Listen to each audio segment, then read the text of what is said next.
Coucou à tous, bienvenue sur ma chaîne. Tout d'abord, j'espère que vous allez bien et que vous avez passé de très bonnes fêtes de fin d'année. J'en profite d'ailleurs pour vous souhaiter une très belle année. On se retrouve donc aujourd'hui pour le taroscope du mois de janvier pour les Capricornes, ascendant Capricorne, mais aussi pour les personnes ayant leur signe lunaire dans le signe du Capricorne. J'ai ensuite interprété ces trois cartes, donc je vais vous livrer ensuite l'interprétation. J'ai ensuite tiré une quatrième carte issue de l'oracle lumière et qui va venir apporter un petit complément d'information sur votre situation. Puis j'ai rajouté une cinquième carte issue du grand oracle de l'amour qui, elle, va nous apporter un complément d'information sur votre vie sentimentale. Et pour terminer, j'ai rajouté une sixième carte issue de l'oracle de la spiritualité qui va venir terminer votre tirage à la manière un peu d'une conclusion. Donc pour vous expliquer brièvement, lorsque je tire les trois premières cartes, je n'ai pas du tout tiré encore les trois suivantes, ce qui fait que à chaque fois j'ai la surprise de découvrir qu'elles sont vraiment très en résonance avec votre tirage. Voilà, donc on va commencer tout de suite avec la première carte, qui est donc la carte du chariot. La carte est sortie à l'endroit, et c'est une carte qui va nous parler de mouvement en avant, qui nous parle d'avancer dans votre vie, de progression d'une situation. Avec cette carte, il y a l'idée qu'on prend les rênes de sa vie en main et qu'on avance sans se retourner.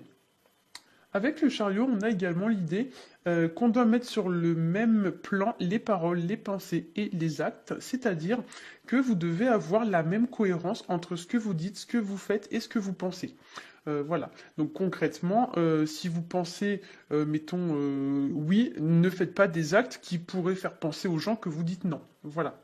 On pourrait également voir avec la carte du chariot l'idée d'un déplacement, d'un déménagement, d'un voyage ou d'un éloignement de votre domicile qui pendant quelque temps va vous obliger à ne pas séjourner chez vous. Donc il y a l'idée comme ça de beaucoup de déplacements.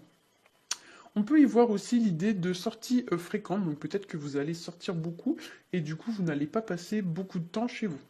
On peut également voir dans la carte du chariot l'idée d'un départ. Donc ici, soit c'est vous qui partez, soit il y a quelqu'un dans votre entourage qui part.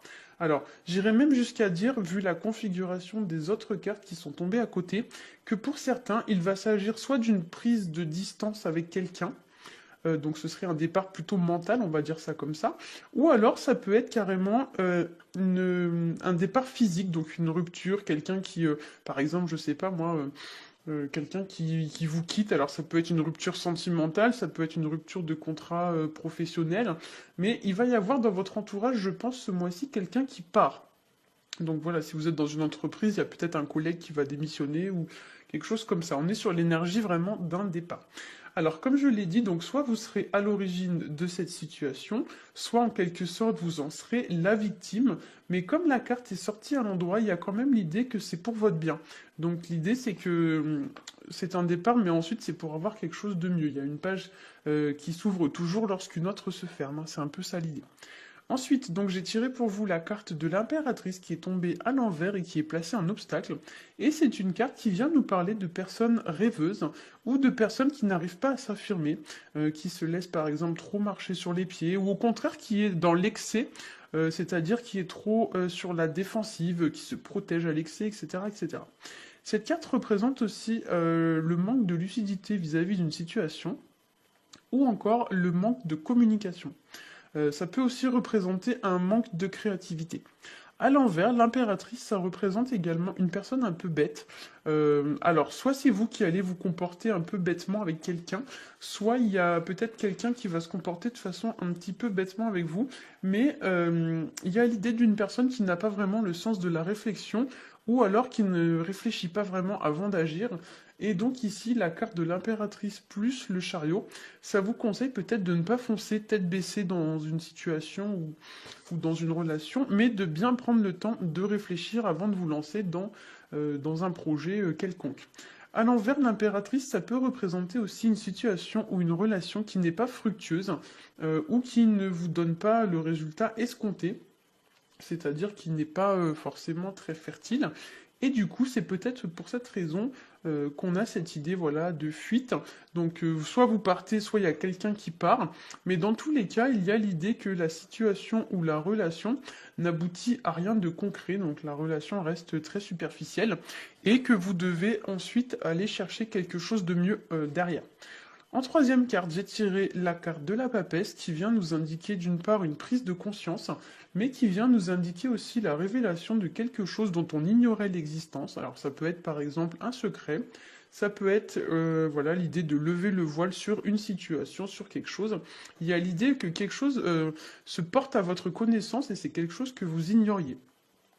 D'autre part, avec cette carte, on a l'idée d'observer les choses de manière très attentive, de dresser en quelque sorte un bilan ou un constat d'une situation, ou alors peut-être d'étudier ou d'apprendre quelque chose, ou encore d'écouter quelque chose mais sans rien dire. Avec cette carte, il y a l'idée voilà, que vous allez apprendre des choses mais vous n'allez pas forcément le montrer.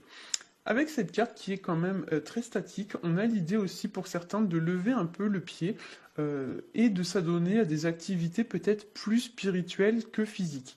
La papesse, ça peut symboliser aussi la signature d'un contrat, d'un partenariat, d'une association, en somme toute relation impliquant un engagement entre vous et quelqu'un d'autre. La papesse, ça peut représenter aussi la solitude, donc ici on pourrait y voir le conseil de prendre peut-être du temps pour soi afin de faire voilà, un genre d'introspection. Avec cette carte, il y a l'idée aussi de mûrir quelque chose, de mûrir longuement un projet, de peser les pour et les contre. Et enfin, on pourrait aussi, avec la papesse, vous encourager à voir au-delà des apparences. Car avec cette carte, on pourrait vous dire que parfois les apparences sont trompeuses et que la situation n'est peut-être pas celle que vous croyez qu'elle est. La papesse est une femme qui est très réfléchie et très spirituelle. Donc ici, on pourrait peut-être vous éveiller à la spiritualité. On pourrait vous demander de vous ouvrir à la spiritualité. Ou alors, on pourrait vous inviter à attendre le bon moment avant de passer à l'action. Et ce, après avoir bien étudié un projet. Donc on vous invite à la prudence et à la patience. Et on vous invite aussi à agir avec lenteur, de ne pas faire les choses trop rapidement. Cette carte, elle pourrait symboliser aussi le ralentissement dans un projet ou un arrêt. Voilà, mais comme c'est une carte qui représente quand même la sagesse, ici, si vous avez des décisions à prendre au cours du mois, il faudra faire preuve de sagesse. Donc ici, si vous êtes donc sur l'arrêt de quelque chose, rassurez-vous, visiblement, c'est pour avoir quelque chose de mieux ensuite, une situation qui sera plus épanouissante. Voilà. Donc, j'ai tiré une carte de l'oracle Lumière. Et là, effectivement, ça rentre assez bien en résonance avec votre situation, puisque j'ai tiré la carte de la pyramide, qui porte le numéro 4, et qui, je trouve, colle très bien au tirage, dans le sens où, comme le chariot, cette carte vient indiquer une certaine forme de réussite, de progression, voire même d'élévation. Donc, effectivement, on pourrait même, avec la papesse, y voir une certaine forme d'élévation spirituelle. Avec cette carte, il y a l'idée quand même de se détacher du superficiel pour se concentrer sur tout ce qui va être plutôt spirituel, donc se détacher de tout ce qui est superficiel et matériel. On peut également y voir l'idée de gagner en maturité et en sagesse, voilà, et on pourrait également y voir l'idée que une situation ou une personne vient nous tirer vers le haut. Voilà, donc il y a l'idée quand même de monter un peu en grade, hein.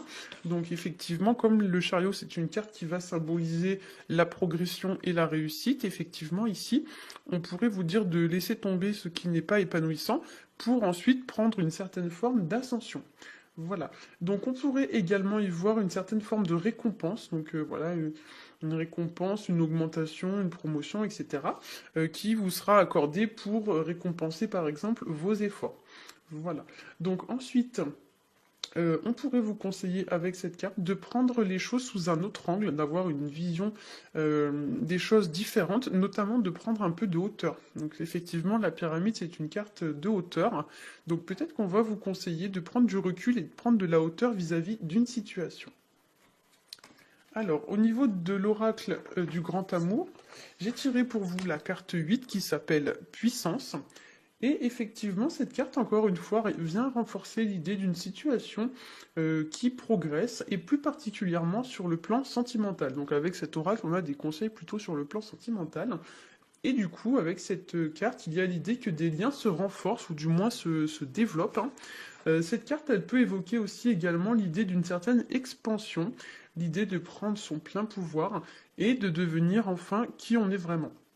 Avec cette carte, il y a aussi l'idée peut-être de gagner en force, en puissance, hein, et de s'enraciner fermement au sol afin d'être extrêmement difficile à déstabiliser. Sur le plan sentimental, ici pour moi, il y a encore l'idée d'une progression ou d'une ascension, ou du moins l'idée d'un certain épanouissement de votre relation qui tend à prendre de l'importance. Voilà. J'ai ensuite tiré une dernière carte en guise de conclusion de votre tirage avec l'oracle de la spiritualité. Et pour vous, j'ai tiré la carte nature. Très très jolie carte. Dont le message est: vous allez donner naissance à quelque chose de nouveau et de merveilleux. Une idée se manifeste, le début d'un voyage extraordinaire. Bénédiction. Donc ici, je trouve que la carte correspond très bien à votre tirage, car on y retrouve encore l'idée d'un voyage avec le chariot. Il y a l'idée d'une situation qui va se mettre en place. Donc l'idée, voilà, d'une situation qui n'est pas fertile avec l'impératrice et que l'on quitte, pour ensuite aller vers une situation plus productive, comme l'indique la papesse. Voilà. Et comme l'indique aussi très bien la carte de la puissance et la carte de la pyramide. Voilà, j'espère que ce tirage vous aura plu. Si c'est le cas, n'hésitez pas à liker, à partager et à vous abonner. Pour ma part, je vous souhaite un très bon mois de janvier et je vous dis à bientôt.